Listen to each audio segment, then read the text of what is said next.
It's up!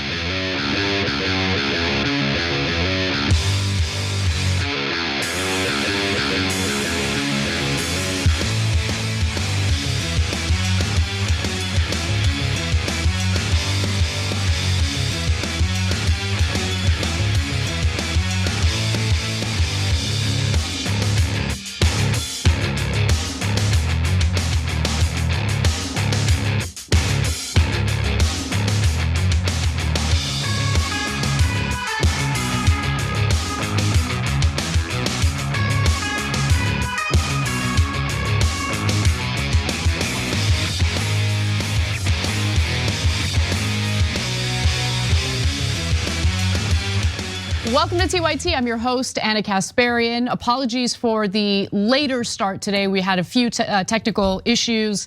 Hopefully they're all sorted out now. But since we have limited time because of the technical issues, I'm gonna go ahead and dive right into our first story because it's a sign of exactly what the Republican Party wants to do. It's just that a few of them are smart enough not to try to do it when it could hurt them politically. Senators Mitch McConnell and Rick Scott have not been getting along lately, mainly because for as much as I dislike Mitch McConnell, he's not a dumb guy. Rick Scott, though, seems pretty stupid because he tried to cut certain social spending programs, privatize things like Social Security, which McConnell knows is the third rail, knows you should not try to cut because it will destroy them politically.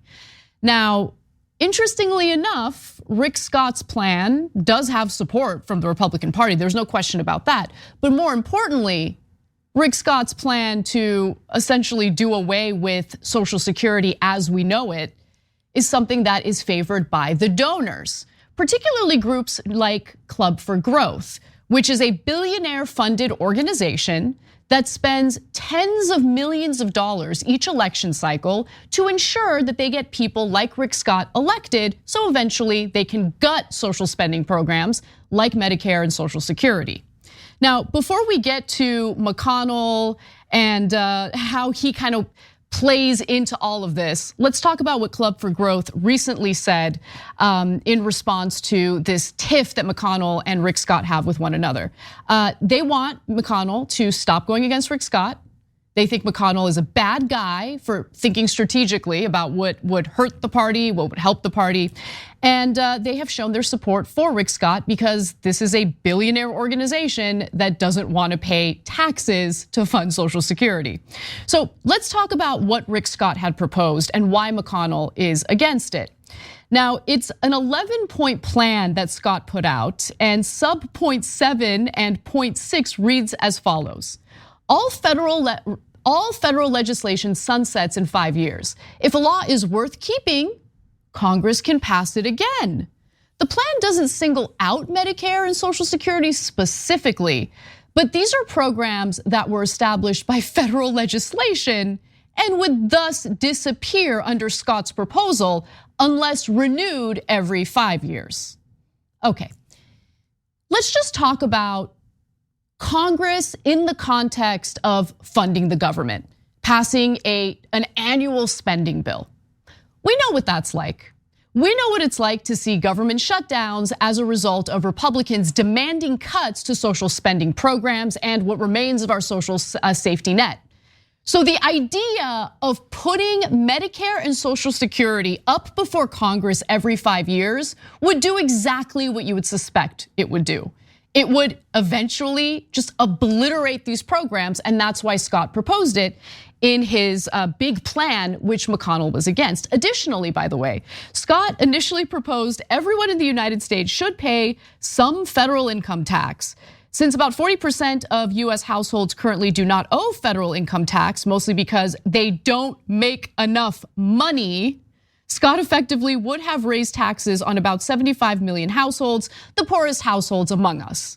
So privatize or cut Social Security in order to save taxes for the wealthiest people in this country while simultaneously demanding that the poorest among us pay more in federal taxes.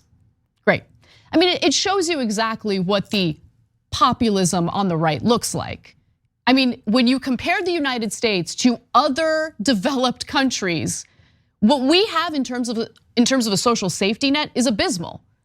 But it's still not good enough for the billionaires in this country. They want less of a social safety net, which should blow your mind considering how many of our fellow Americans are living on the streets today. Can't afford rent, can't afford a mortgage, can't afford to send their kids to a decent college, or if they're in an area that doesn't have decent public schools, can't send their kids to a private school because that's expensive, can't afford healthcare, can't afford childcare, can't afford elder care for their parents. I mean, the list goes on and on and on and on. No paid family leave. You want me to continue?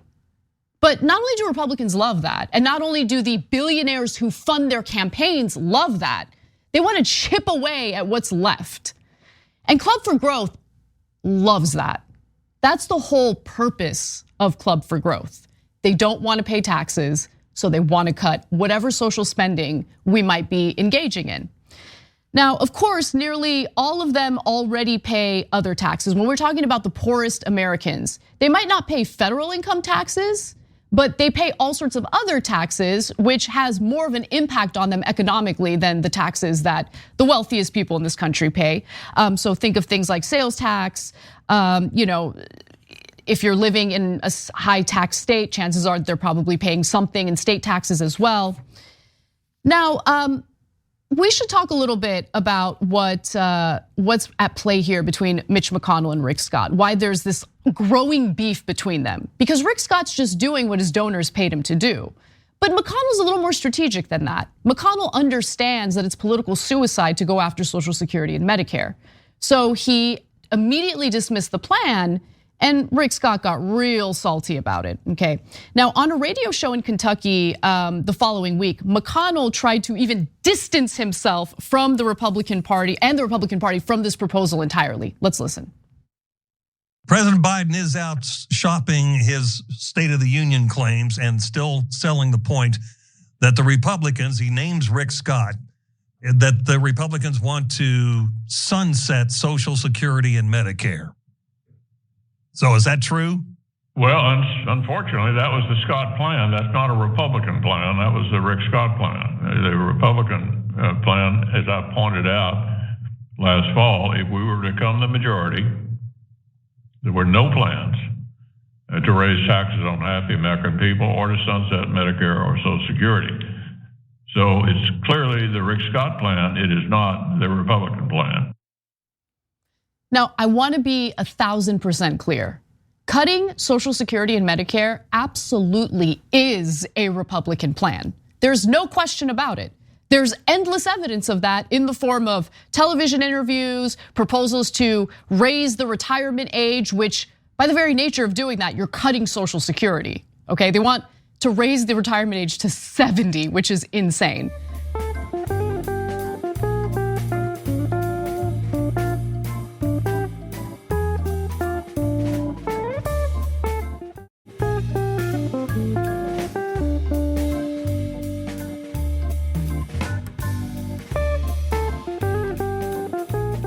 So the only difference between Rick Scott and Mitch McConnell is that Mitch McConnell understood, hey, we're campaigning for the midterms and we're not going to attack incredibly popular social spending programs right as we're trying to get people or persuade people to vote for us. What are you doing? You're crazy. But Club for Growth and its billionaire president, David McIntosh, didn't like that.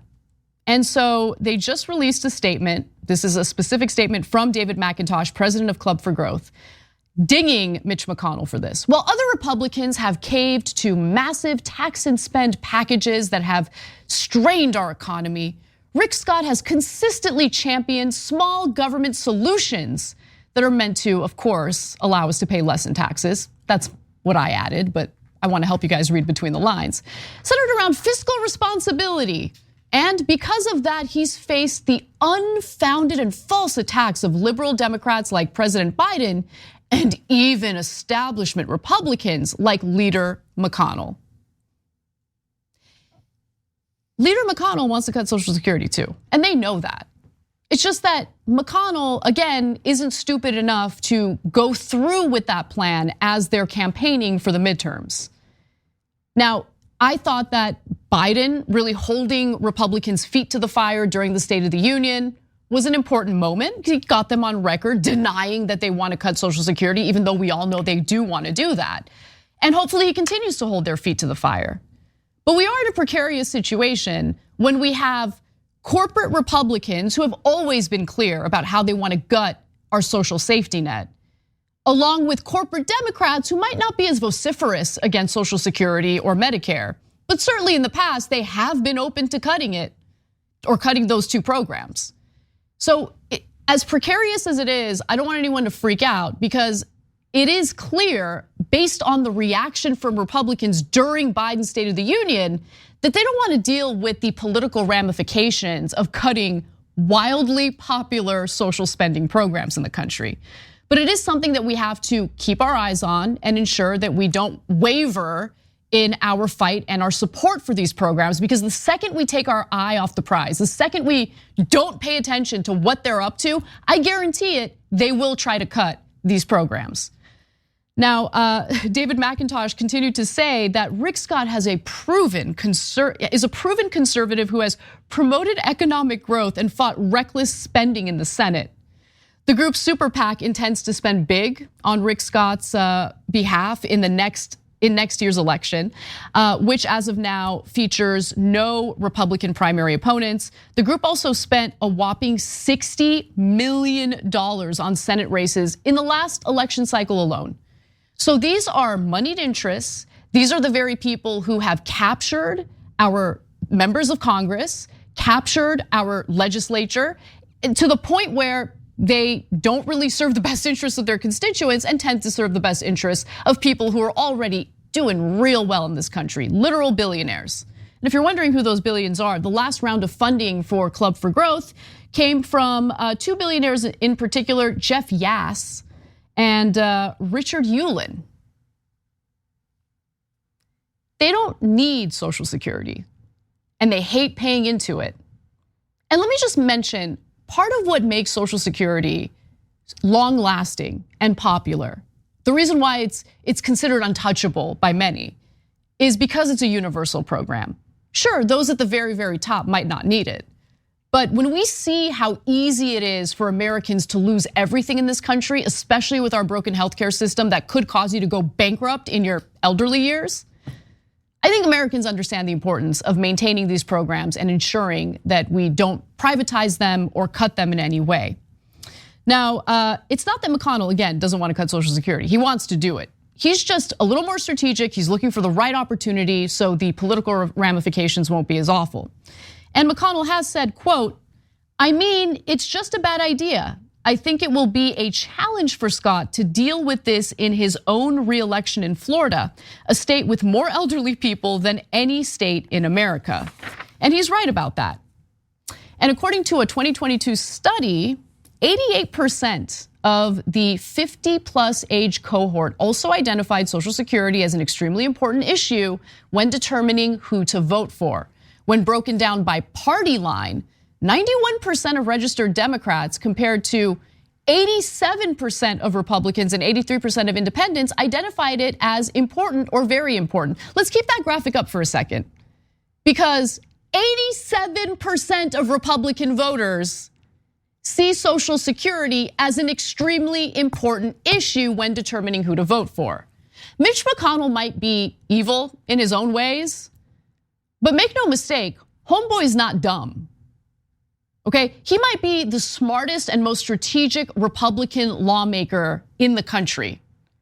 And he's surrounded by morons who don't understand that, hey, I get it, you're supposed to serve your donor, you're a slave to your donor, that's the only thing you really care about. But you gotta at least provide the illusion of giving a damn about your constituents.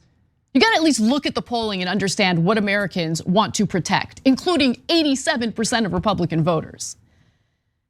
But I covered this story not because I want to give Mitch McConnell kudos. No, Mitch McConnell, when given the right opportunity, will cut these programs.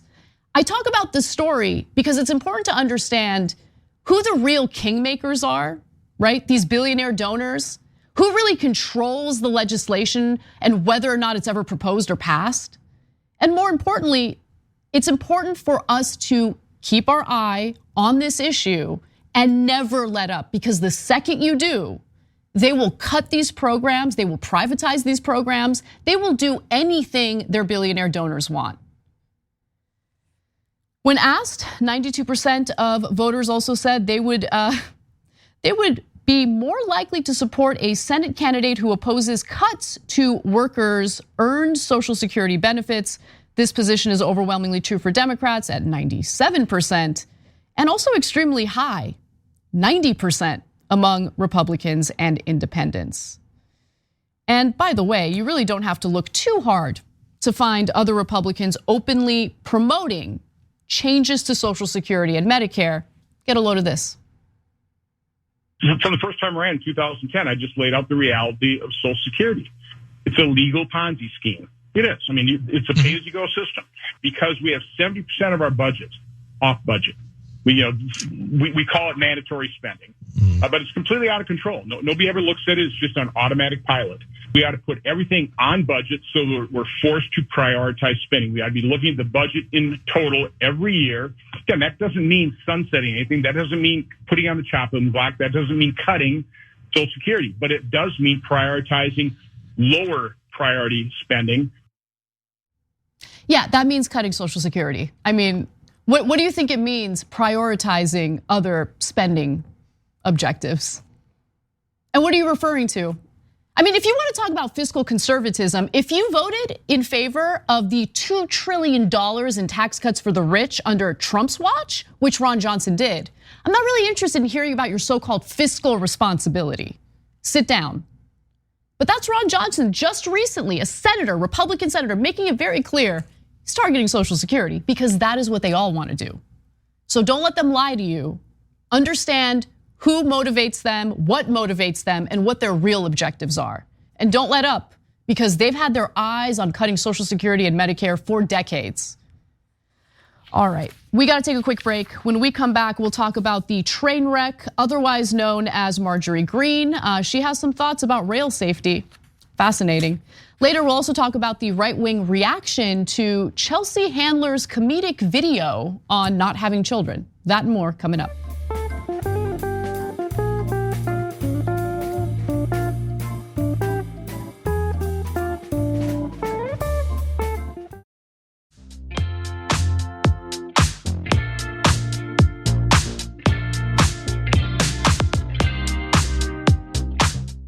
Welcome back to the show, everyone. I hate to do this to you, but we gotta do another Marjorie Greene story because it's on a serious matter. So let's do it. What we have to do is we have to make sure that our rails are safe. Democrats passed a $1.2 trillion infrastructure bill and only $5 billion went towards rail safety. This is a failure. It would have never happened under a Republican-controlled infrastructure bill. Is that why Marjorie Greene decided to vote against the infrastructure bill? Because she was concerned that $5 billion for rail safety just wasn't enough money? Is that why she voted against it?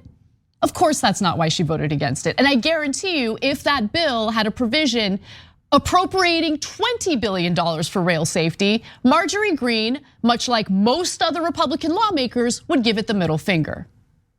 Now, we should also remember that when Donald Trump was in office, he did this, cute little thing called deregulation of the rail industry, essentially reclassifying certain chemicals in a way that would allow for the transport of these chemicals in an unsafe way.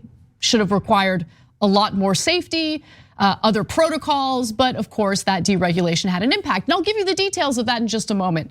But of course, while Marjorie Greene pretends to care about rail safety, she goes out of her way to pretty much ignore the deregulation angle. Let's hear more from what she had to say during this interview on Hannity's show, and then I'll tell you the truth.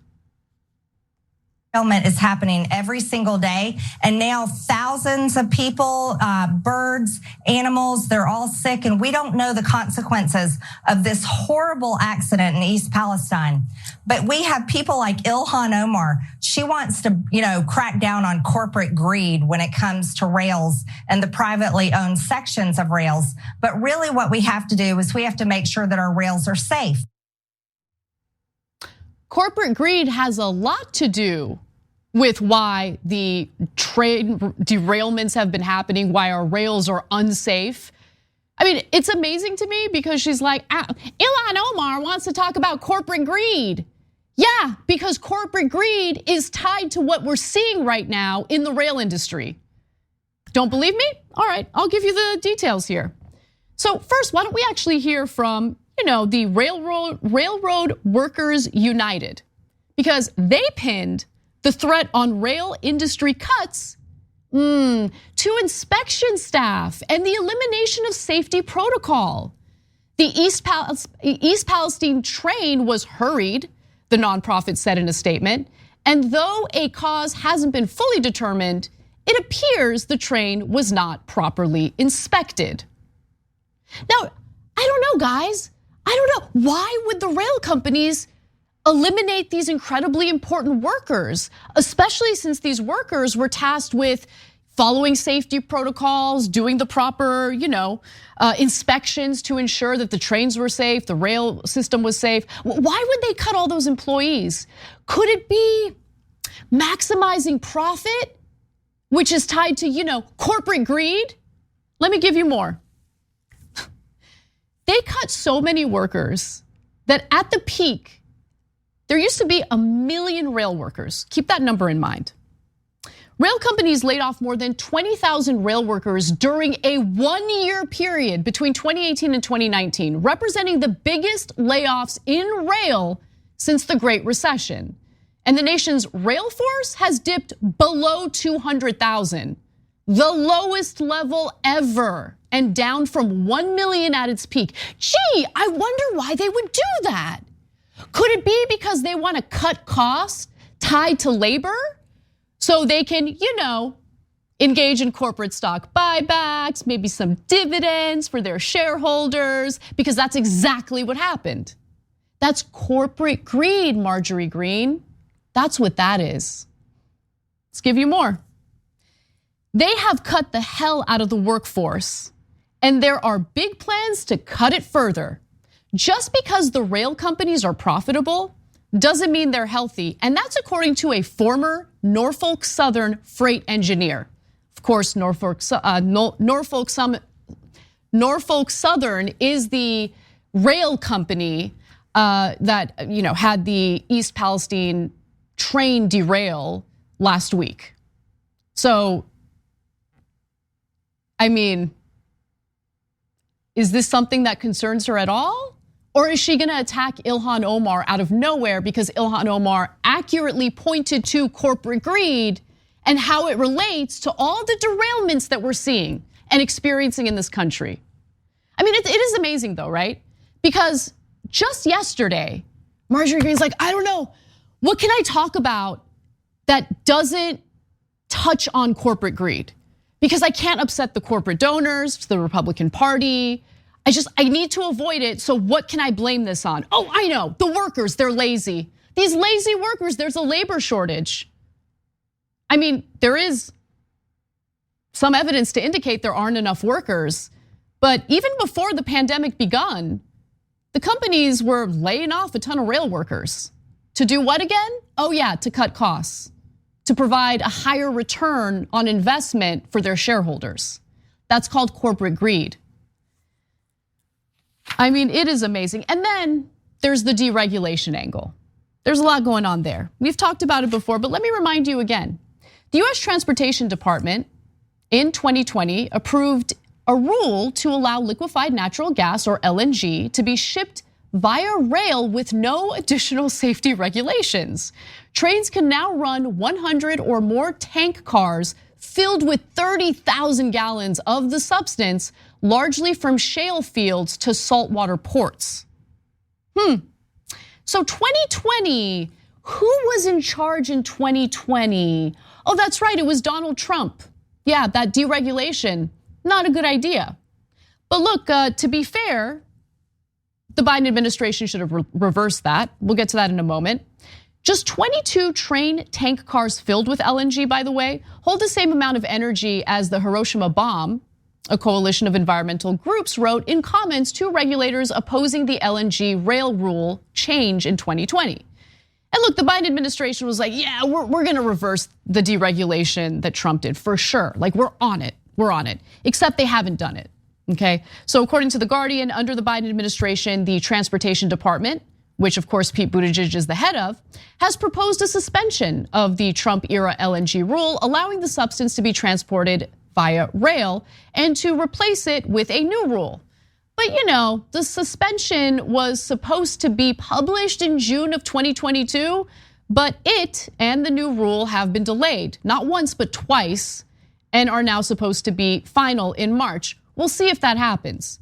David Sirota just caught Pete Buttigieg in a lie where he tried to pretend as though the Department of Transportation can't unilaterally regulate the rail industry. You wanna know how David Sirota caught Buttigieg in a lie? The Department of Transportation responded to his reporting in the form of a tweet to say, no, we actually totally do have the ability to regulate the rail industry unilaterally. Oops. So look, when Marjorie Greene goes after Pete Buttigieg, she's right. I mean, she's attacking him while also ignoring that it's her daddy who did the deregulation in the first place. But I have no problem with the critique toward Pete Buttigieg, because there absolutely could be more action taken by the Transportation Department. And I also agree that he is really not fit for that job, wasn't qualified for that job, but hey, he did drop out of the primary race to give President Joe Biden a boost during the Democratic primary. So favor for a favor, quid pro quo, you know how that works. Now, let's skip ahead a little bit because I want to talk about that corporate greed and exactly what these rail companies do with the money they save from cutting their workforce, so much so that they ignore safety protocols and also overwork the employees who remain, which is why rail workers were about to strike because they're not even allowed to take a day off without retaliation. Family emergency, who cares? We don't have enough workers. There's no one to take your position or fill in for you if you have a family emergency. So no, you can't do it. Now, what they do with that money is fascinating. Let's focus on Norfolk Southern specifically, okay? This headline says it all. This is from the Motley Fool. It was published yesterday. After double-digit revenue growth last year, is Norfolk Southern stock a buy? By the way, their stock is doing great. Totally doing great. Doesn't matter. This disastrous story in Ohio that is putting the local community there in jeopardy, their health in jeopardy, their health at risk, didn't really hit the markets. There's a little dip, right back up. So Motley Fool's like, should we buy this little dip? Because we know it's gonna do well pretty soon. And by today, stock is back up. But let me give you some more details on just how healthy Norfolk Southern is financially. Railway operator Norfolk Southern enjoyed record revenue and operating income last year. Last year's record, $12.7 billion in revenue, marked a 14% gain on an 18% jump in yearly revenue per unit. Oh, they're doing so well. Just fire a bunch of employees. Sure, I mean, you put local communities at risk. There's that whole issue with train derailments, but the profits, the shareholders love the profits. And in a shareholder-friendly move, Norfolk Southern Corporation, NSC, announced that its board has authorized a new $10 billion stock repurchase plan starting in April of 2022. So this was something that was published last year. And I think it's important for you guys to know where their resources go, because they're not investing back into their company to ensure that they have the appropriate workforce to do the proper inspections and avoid these train derailments. No. They fire workers, they save a bunch of money by doing that, and then they take the billions and they park it into their shares to basically artificially inflate the value of their shares. Let's also keep in mind that the executives mostly get paid in stock options. So they literally have a vested interest in beefing up the value of their shares. So that happens, but there's more. Norfolk Southern also rewards its shareholders by paying out dividends.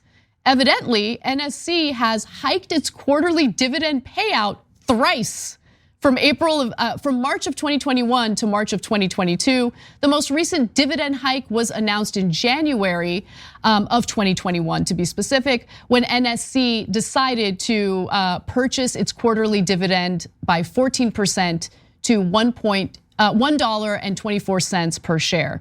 And they announced that in 2022, not 2021. But you guys get the point. The system is set up to work this way.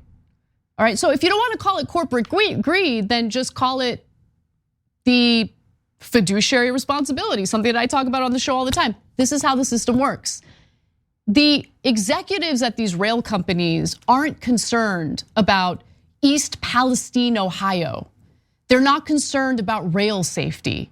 Their number one priority, like any other corporation that's publicly traded in this country, is their fiduciary responsibility to their shareholders. That means maximizing profits, ensuring that their stock's doing real well, ensuring that their shareholders are happy with their fat dividends, and everyone else can F off.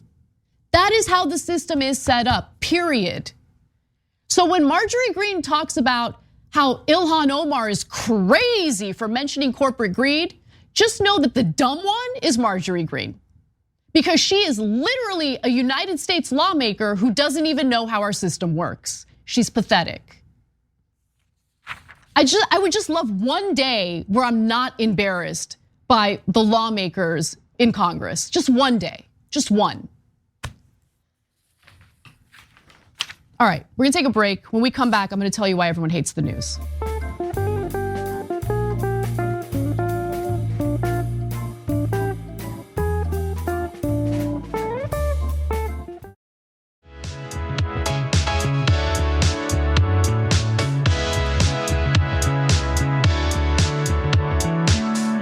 Welcome back to the show, everyone. In the second hour, Francesca Fiorentini will be joining me. John Idarola is out today. Also wanted to give a special shout out to Progressive B, who gifted a tier 1 sub on Twitch. Thank you so much. Same to Dragon Mage Queen, who also gifted a tier 1 sub. We really, really appreciate you guys. Thank you for doing that. And finally, Psych Dragon has subscribed for 25 months on Twitch. And the comment is, save this till I could share it with you, our Salt Queen. Keep up the hard work, you're making a difference. I hope that's true. In the very least, I hope I'm giving you guys some information that's hard to come by in legacy media outlets. With that said though, I'm gonna cover something that's a little different in the first hour. It has to do with Chelsea Handler, and I just love this story. Any opportunity to talk about what it's like to be a parent in this country, great. Whether she knew it or not, Chelsea Handler trolled the right wing pretty hard with a video that she made for The Daily Show titled "A Day in the Life of a Childless Woman." Now, the sketch is readily available online. I highly suggest you watch it. It's clearly meant to note preposterous things that she allegedly does as a childless woman. But the best part about it was the conservative reaction to it, which we'll get to in a moment. You don't want to miss that. First, let me give you some more details about what she says in the video. So in the very beginning, she says that she wakes up in the morning. She's like, I wake up at 6 a.m. I remember that I have no kids to take to school. So I take an edible, masturbate, and go back to sleep. Which is pretty hilarious and sounds like a good time. Now, later in the video, she describes more outlandish things that she obviously doesn't do. But again, it's a sketch. It's meant to be funny. It's meant to be fun. She's like, I go to my favorite spot in Paris and grab a croissant. Then she says, the weightlessness of my existence has granted me superhuman powers. Okay, obviously that's not true. It's just meant to be fun. And then she says, I teleport myself back home, then I get ready for a night out with whatever hot guy I met on Raya that morning, or Raya. Now it's time for a workout, so I hit Mount Everest for a quick climb. And then later she says, I invented a time machine to go back in time and kill Hitler. So again, the video is fun, it's meant to be funny. I thought it was hilarious, but conservatives lost it. Because for some reason, they care deeply about whether or not we're procreating. And for some reason, they are hell-bent on putting out into the world that childless mothers are the most miserable people on the planet. Okay, look, I can't speak for all women, obviously. I can't speak for all women who have not had children. I do not have children, and I love it.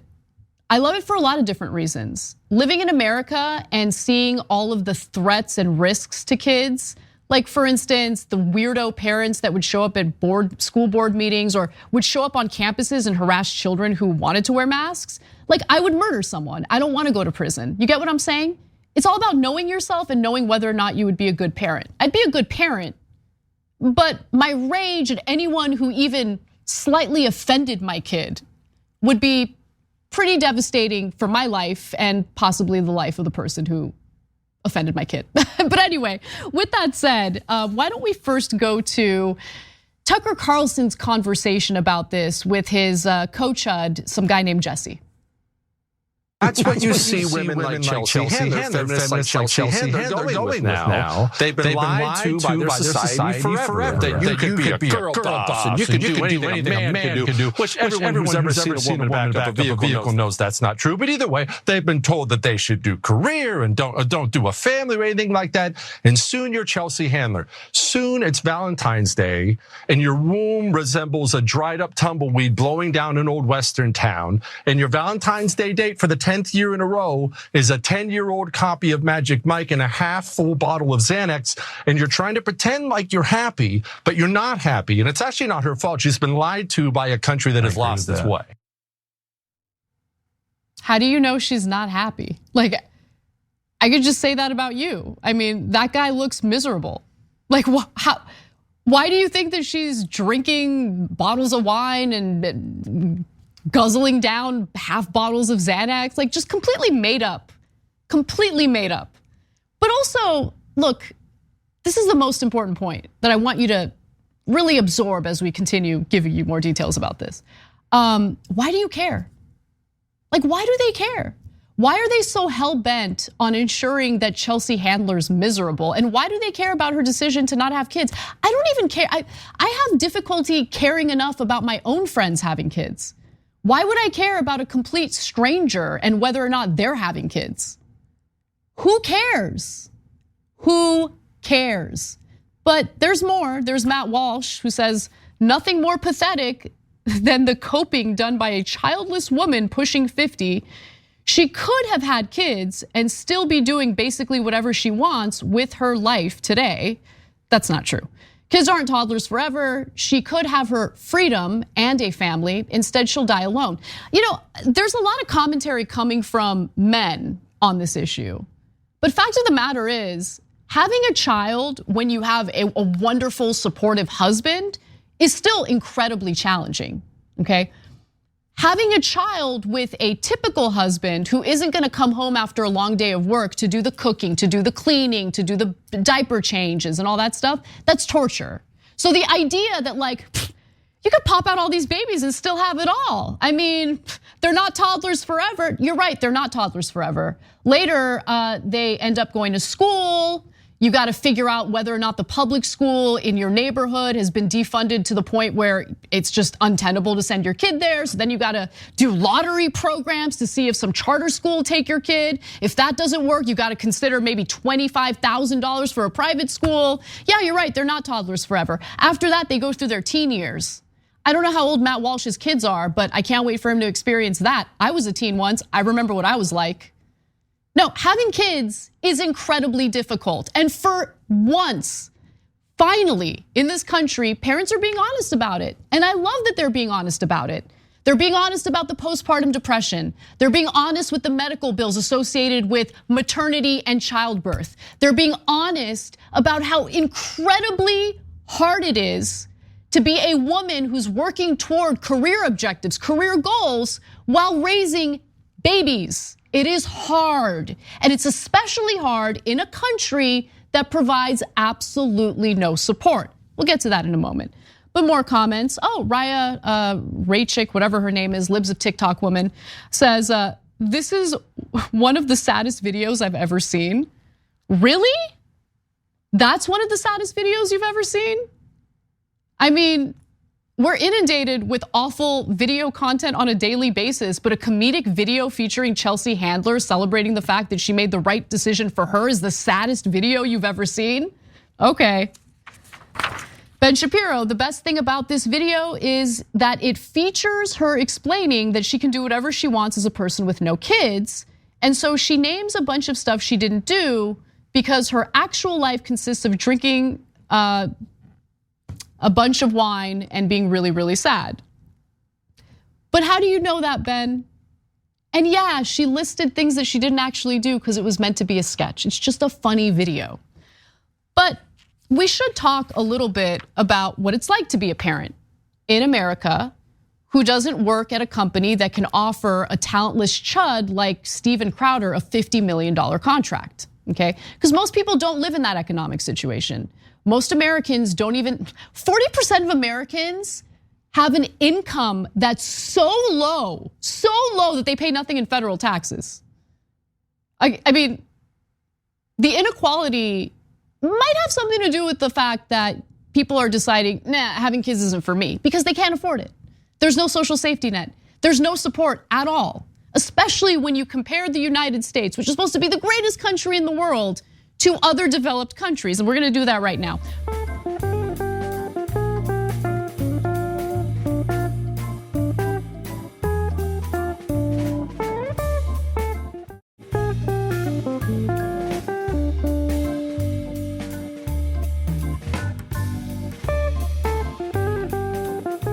First off, fun headline. This is from Slate, and I just really love the choice stock imagery utilized for the story. Surprise, surprise, American parents are the least happy parents in the Western world. How much do you love that stock image? It's great, okay. So here's another one from Time. Many parents are happier than non-parents, but not in the United States. And that story had to do with a study that looked at the life satisfaction of 22 Western countries. And they did in fact find that in some parts of the world, parents are actually happier than non-parents. That's not the case in the United States though. Let me give you the details. A Council of Contemporary Families briefing paper based on a longer peer-reviewed report argues that parental discontent is neither global nor inevitable, but in some countries, humans with offspring actually report higher levels of well-being than those without. Now, the researcher here says our results indicate that the parental happiness penalty varies substantially from country to country. In fact, in some countries, such as, oh wow, what a surprise, Norway and Hungary, parents are actually happier than non-parents. That's also true on average of parents in such places as Portugal, Finland, Sweden, and Spain. What do those countries tend to have that the United States doesn't have? At the very bottom of the list of the 22 countries is the United States, because this is the country, based on this study, where parents are likely to be less happy than non-parents, okay?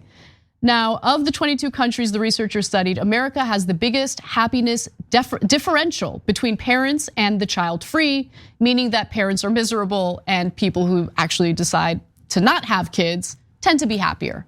On average, that's not the case for everyone. Again, if you have certain resources, if you have certain support, might be different, might be easier to raise a kid. But for the vast majority of Americans, no, it is not easy to raise children in this country. In fact, most Americans just do not have the resources to do so, right? The resources to provide the child care so they can go back to work. And please spare me the BS argument about like, oh, the mom should stay home.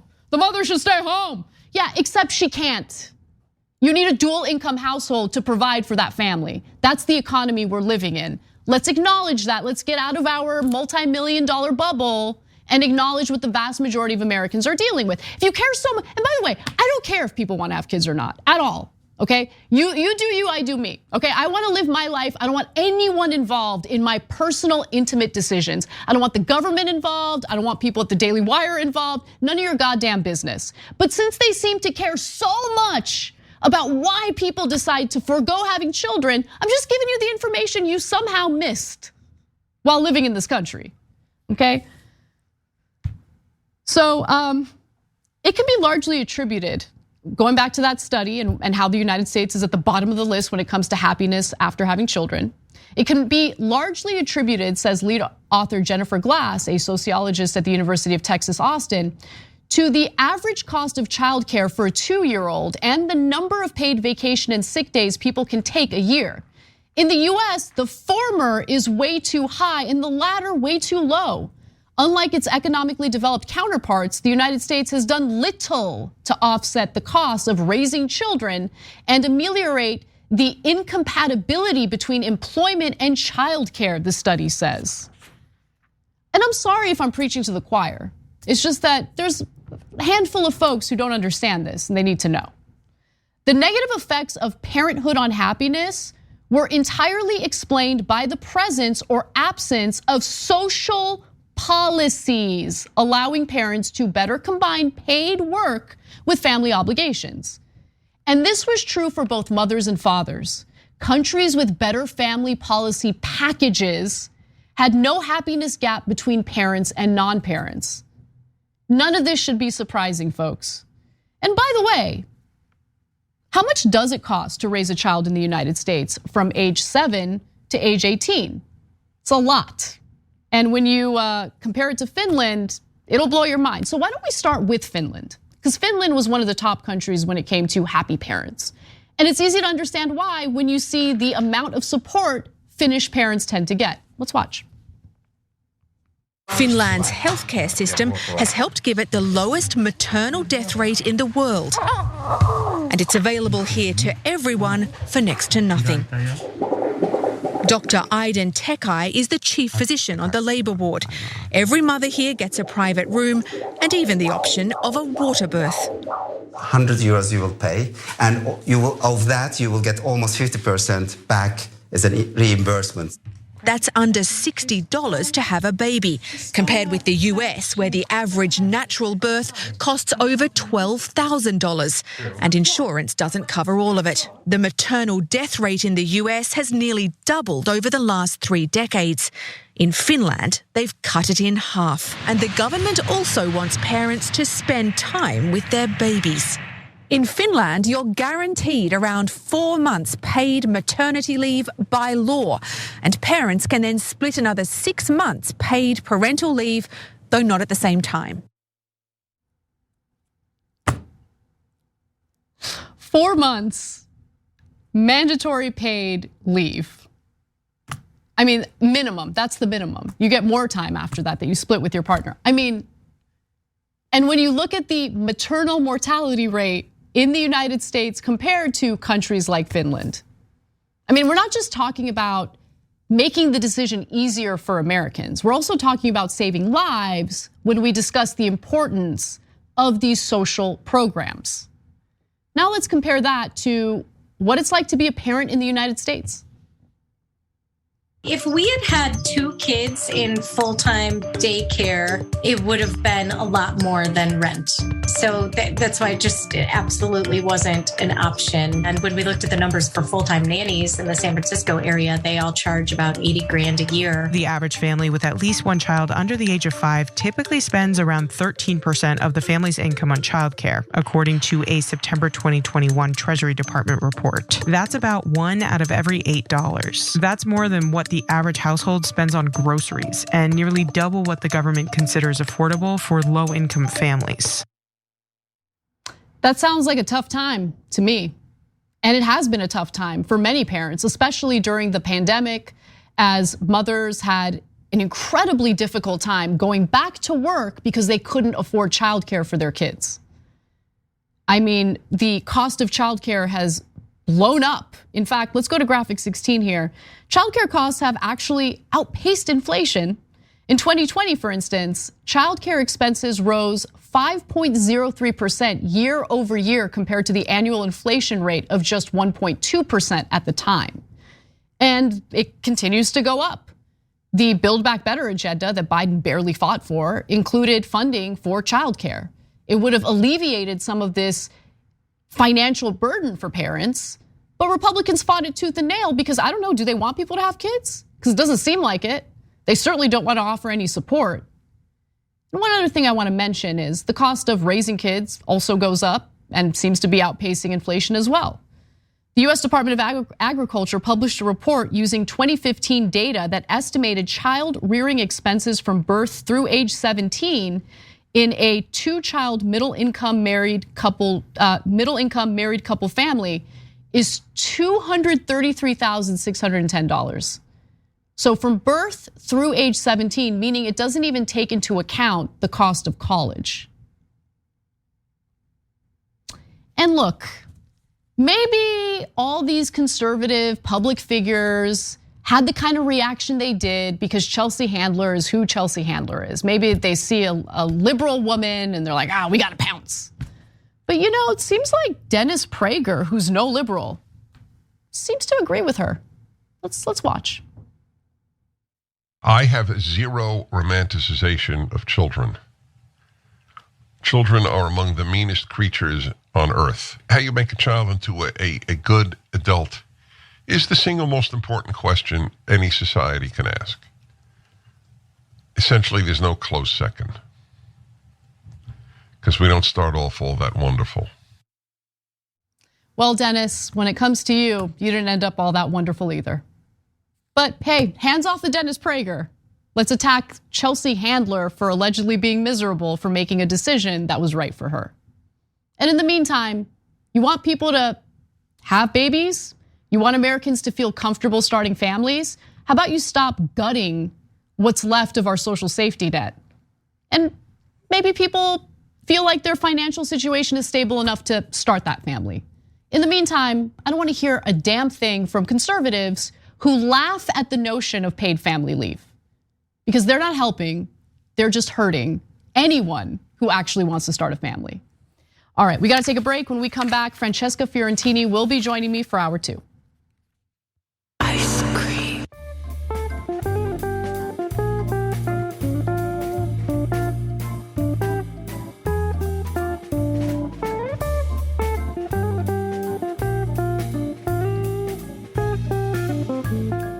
Thanks for listening to the full episode of The Young Turks. Support our work, listen ad-free, access members-only bonus content, and more by subscribing to Apple Podcasts at apple.co/TYT. I'm your host, Cenk Uygur, and I'll see you soon.